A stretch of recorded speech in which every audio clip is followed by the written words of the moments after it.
নমস্কার বন্ধুরা, welcome to দেশি ডিশেস। আমি মধুমিতা আপনাদের সঙ্গে আজকে শেয়ার করব ডেকার্স লেনের বিখ্যাত খিচুড়ি এবং বেগুন সুন্দরী। আপনি যদি আমার চ্যানেলে নতুন হন তাহলে আমার চ্যানেলটিকে সাবস্ক্রাইব করবেন, লাইক, শেয়ার এবং কমেন্ট করবেন। বেল বাটনটি প্রেস করে আমার পাশে থাকবেন। এই পদ্ধতিতে করলে আপনার গ্যাস এবং সময় দুটোই কিন্তু বেঁচে যাবে। মাত্র 10 মিনিটে তৈরি হয়ে যায় এই খিচুড়িটি। চলুন দেখে নিই আমার রেসিপিটি। আমি নিয়েছি এখানে 2 কাপ চাল এবং 1 কাপ মুগের ডাল। মুগের ডালটা কিন্তু আগে একটু ভেজে নিয়েছি। ভালো করে ধুয়ে 2 চামচ বাটার দিয়ে এটা আমি 1 ঘন্টার জন্য কিন্তু ম্যারিনেশন করতে দেব। মিনিমাম 1 ঘন্টা কিন্তু ম্যারিনেশন করতেই হবে।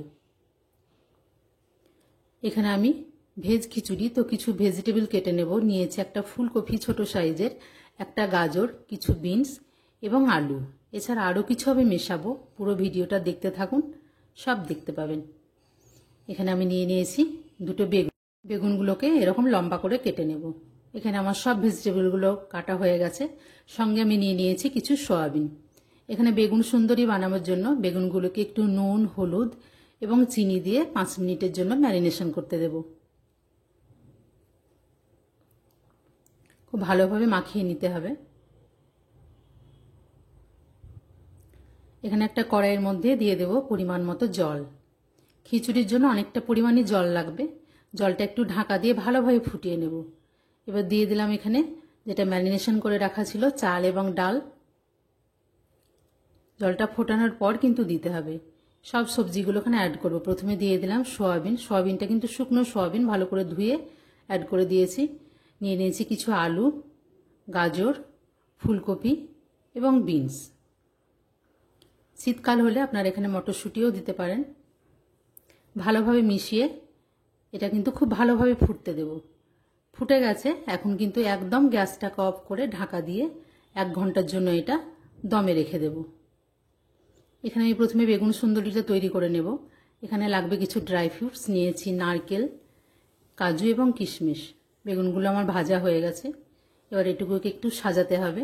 ওপর থেকে দিয়ে দিয়েছি আমি বাটার। বাটারগুলোকে ভালোভাবে বুলিয়ে নিতে হবে। দিয়ে দিলাম এটা ভাজা জিরের গুঁড়ো, রোস্টেড জিরের গুঁড়ো। দিয়েছি সামান্য পরিমাণে গরম মশলা গুঁড়ো এবং উপর থেকে ছড়িয়ে দিয়েছি পোস্ত এবং কিছু ধনেপাতা কুচি।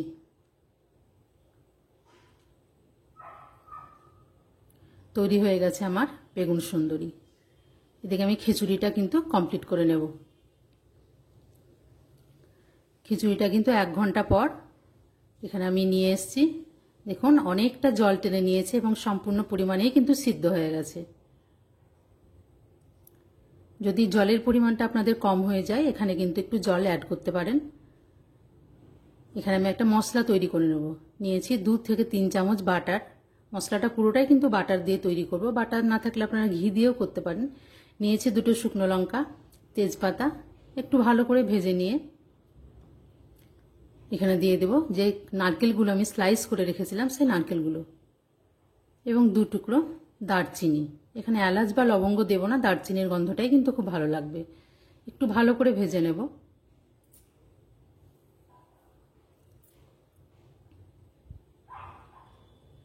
দিয়ে দিলাম কাজু এবং কিশমিশ।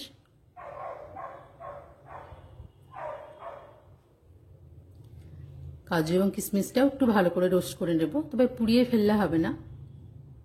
ভাজা হয়ে গেছে। এখানে আমি এবার শুকনো মশলাগুলো অ্যাড করব। নিয়ে নিয়েছি 2 থেকে 3 চামচ হলুদ গুঁড়ো এবং কাশ্মীরি রেড চিলি পাউডার 1 চামচ।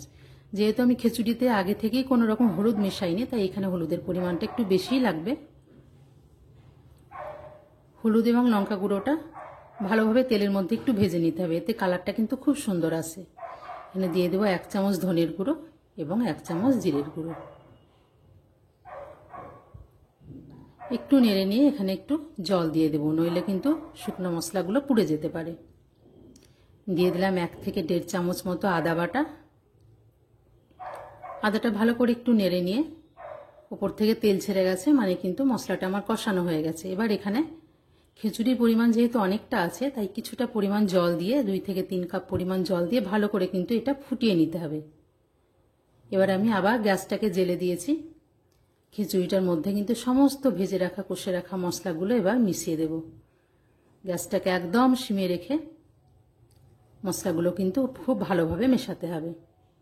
দেখিয়ে বুঝতে পারছেন যে এখানে সমস্ত রকম সবজি, চাল, ডাল সব কিছু সিদ্ধ হয়ে গেছে। মাত্র 5 মিনিট লেগেছে কিন্তু এই জলটাকে ফুটিয়ে নিতে। তারপরে দিয়ে দিলাম উপর থেকে স্বাদ মতো লবণ এবং চিনি। খুব সহজেই খুব অল্প পরিমাণ গ্যাস এবং সময় নিয়েই কিন্তু আপনারা এই রেসিপিটি তৈরি করে নিতে পারবেন। ভালোভাবে নুন এবং চিনি মাখিয়ে এটাকে আবার কিছুক্ষণের জন্য ঢাকা দেব।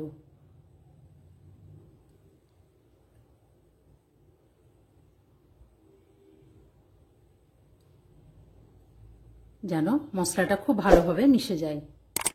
একদম সম্পূর্ণ কিন্তু তৈরি হয়ে গেছে। মশলাগুলোও মিশে গেছে, সবজিগুলোও খুব ভালোভাবে সেদ্ধ হয়ে গেছে। বারবার নাড়াচাড়া করার বা তলায় লেগে যাওয়ার কিন্তু কোনো ভয় এখানে থাকবে না। একবার বসিয়ে দিয়ে আপনি অন্য কাজ করতে পারবেন। এখানে দিয়ে দিলাম ওপর থেকে 1 চামচ মতো বাটার।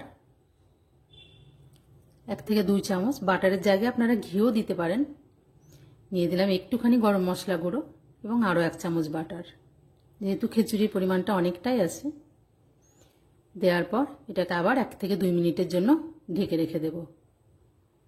আমার এই রেসিপিটি ভালো লাগলে আমার চ্যানেলটিকে সাবস্ক্রাইব করবেন, লাইক, শেয়ার এবং কমেন্ট করবেন।